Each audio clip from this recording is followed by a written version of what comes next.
Hi, this is a technical breakdown video of the STEM audio ecosystem ceiling array. The ceiling array is just that. It's an array designed to be either mounted or hung from the ceiling. It consists of 100 microphones spread throughout the surface, as well as a light ring that indicates the different states of the device. If you're seeing a slow red pulse, that means the device is muted.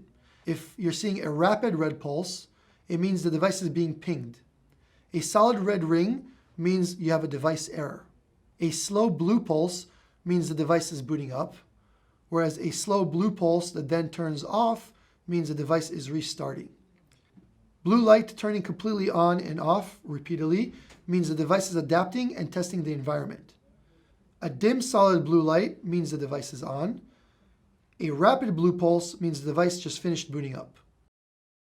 On the flip side, we have our connector panel. Our connector panel consists of two connectors.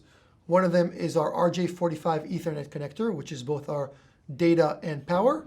And right next to it, our USB-B that's designed to plug in directly into a PC in case we use this as a standalone device.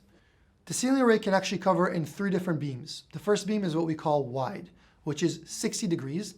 And the use for this would be in a room where you have decent acoustics and you want to be able to use as few products as possible to cover the most amount of space. After that, we have medium.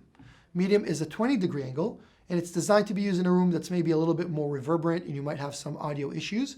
So you'll set more devices in that room and you'll set all of them to medium so that you cover less of that reverberance. Finally, we have narrow. The idea behind narrow is a little bit different. What we're doing here is we're literally covering only the person that's standing directly underneath the device.